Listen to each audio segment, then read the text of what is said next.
Hey there, so I wanted to make a video explaining how I installed my 2000 watt pure sine wave inverter in my Cyclone toy hauler. Initially, when I was looking for an inverter, I wanted something that could power an outside refrigerator, so I can come down and turn it on earlier and not have to fire up the propane refrigerator and get that going. So just much easier, plus I can tie in all my electronics with the TVs to the pure sine wave versus the modified sine wave that the Onan 5500 puts out. So killed two birds with one stone there. What I have set up is I have a 2.6 volt battery bank, which I'll show you in a little bit, and I also have some 2-aught really thick copper welding wires here that is conducting all my current. So I'll show you that. I've got about total 8 feet and it compensates plenty for any voltage drop that would occur.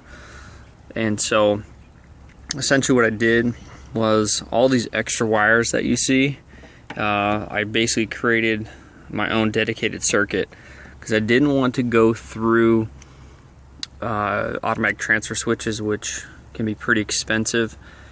And when I'm only powering, not a huge load, I initially thought about trying to go through the breakers, but I didn't want to get into too much complexity and possibly putting more wattage through the inverter, because when we go cold weather camping, sometimes I like to run a little 1500 watt heater, and I just figured I'd isolate that. I can run the generator and I can get it off that way. But anyway, so essentially what I've got is I got the 2000 watt. I looked at the 1000 watt, but I didn't think it was sufficient enough, only because 1000 watts you can go through pretty quick if you're running a coffee maker at the same time. You wanted to fire up a couple TVs. I just figured for another $100 or so, it wasn't too much money at all to step up. And I did like this one because the surge is about 3000. They say for about 5 seconds, but who knows. I've also purchased the separate remote on and off switch, which I'll show in a little bit, which is pretty cool, and it's pretty convenient. So what I've got here is I've got just a regular extension cord I got from Home Depot, 14 gauge medium, and essentially once I plug this into here, this one runs back and it goes up into the junction box. And then what I did is I spliced it all in so that all these separate wires come off and they go to each individual circuits that I bought.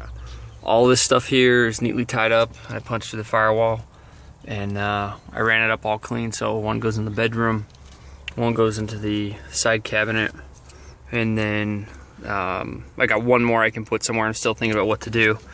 And I left enough space so that I could take this, and when I'm camping on shore power, I can just go straight into here and have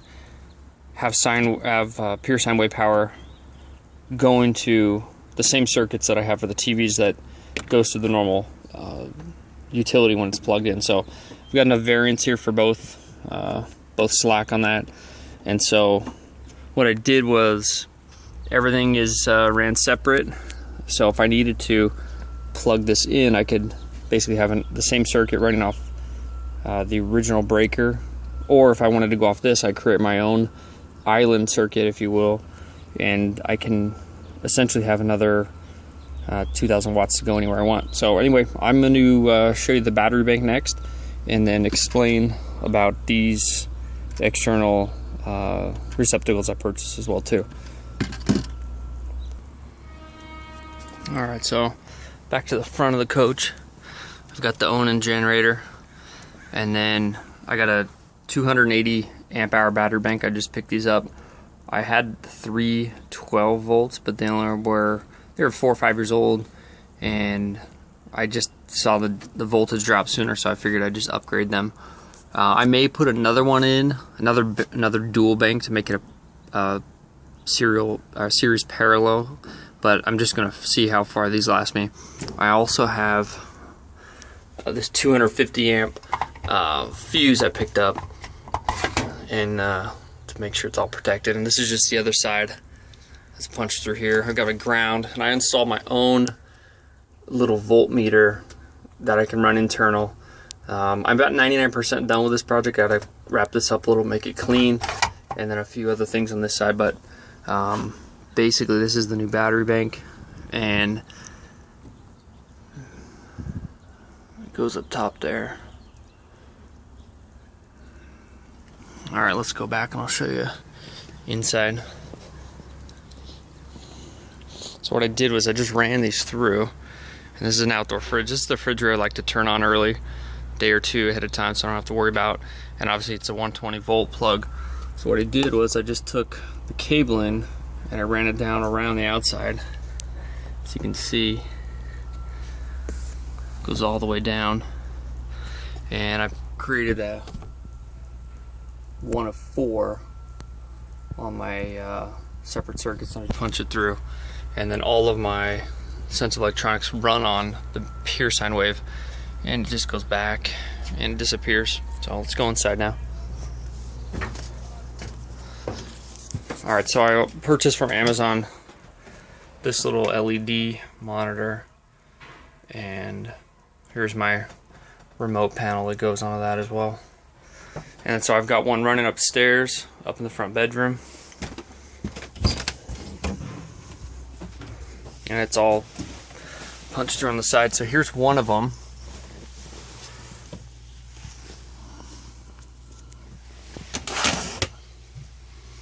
Down here, it's a little dark, and this cord runs up here to the TV in the bedroom. So a total of 4 TVs. And then if you come back through here,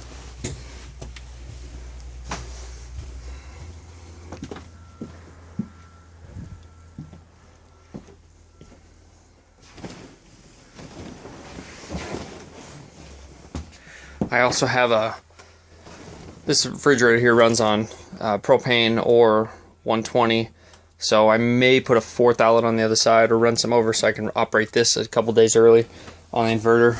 And then this is the other TV that's just up top. But what I did was I essentially just put it back behind, all on their own circuits, and then I just drill a little hole back through here, and it runs up, and I use that gray outlet to extend the power all the way back here, so we're all on the same circuit. Now the amperage and the voltage draw for the TVs are very, very minimal. The biggest draw for me, if I were to go, I'll show you later in another video, but in the garage I've got a 12,000 BTU heat air conditioner, and that would draw, but I was just a little bit afraid based on the voltage drop. So anyway, I'm going to turn on the inverter and give it a run here. So it's showing 12.6. This light here turns on, which indicates the inverter's running. I'll go back outside.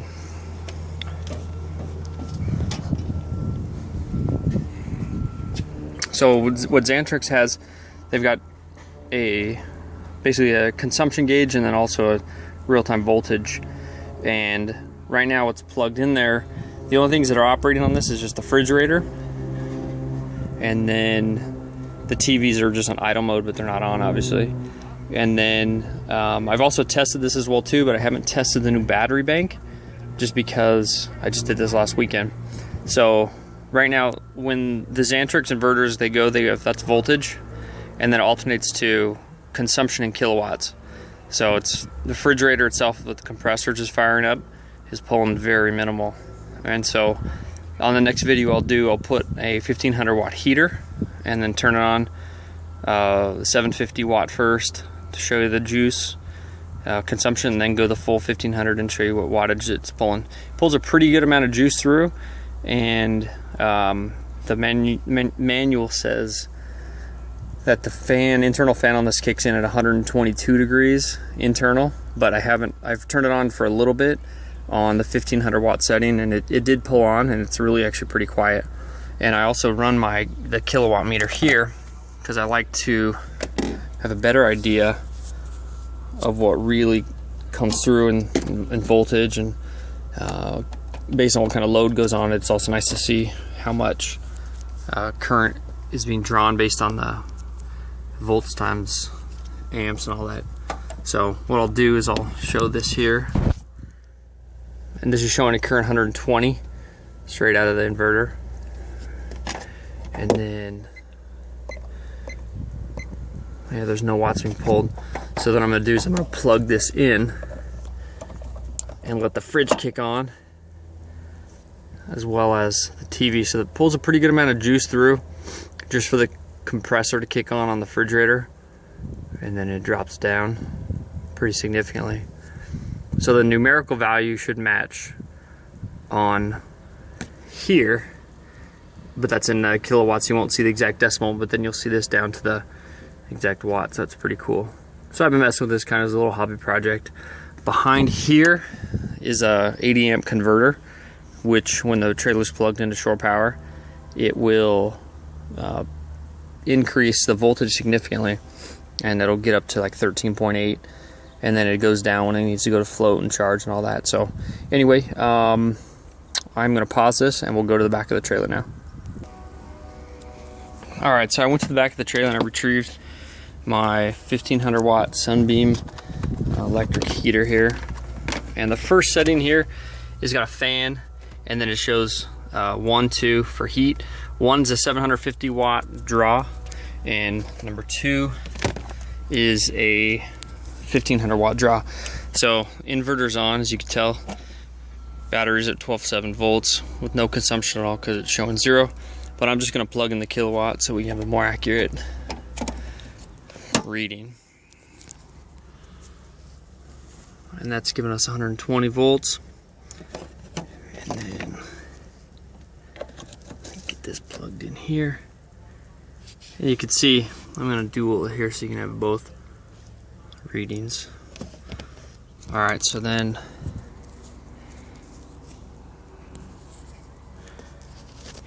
camera pretty steady, which it's not. How funny. Alright, so load number 1 is fan, and that's drawn, let's see, 117.2 watts. So very, very minimal, and it's also reflecting very minimal, not even reading on the scale. So once that's going, now we're gonna go to setting number 1. And setting number 1 is pulling, slowly ramping up as it goes through. Voltage is down to 12.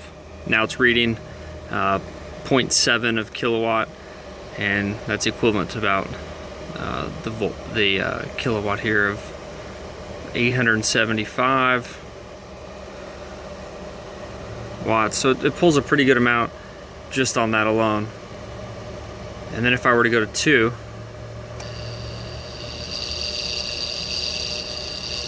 it reads an error signal. There's a fault only because of low voltage, but that is something I found that it does. It doesn't shut off until it gets down lower, but you can tell right here it's pulling 1,238. Drawing a pretty good amount of current there. And then there's a lot of current being pulled through my direct current cables because if you take 1200 watts, 1300 watts, 1400 watts, and you divide it by 12, you're going to get a significant amount of amperage that gets pulled out of there too. So generally you would never run it that hard. I could, but it does put out a consistent voltage. I think if I have another battery bank in, an additional battery series parallel, it would retain the voltage a little higher, but it's okay, the voltage is down. It still produces the alternating current, and we're here at, let's see, it's 114, so that's still on number 1. And we'll shut it off. The voltage recovers nicely because the load's off of it, and it's showing 0 watts. So anyway, you can see as the voltage rises back up as the draws off the battery. It only fell a little bit.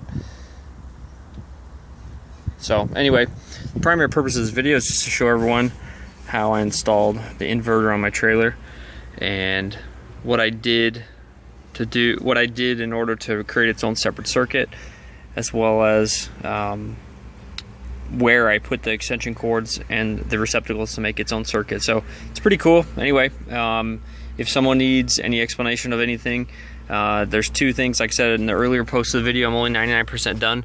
Still got to put some grommets here, just so there's no rubbing and cutting in, as well as cleaning up just some of the wires. But other than that, that is it. Message me or put any comments on the feed below, and I can respond back. And if there's any criticism, let me know and I'll address it. Thank you.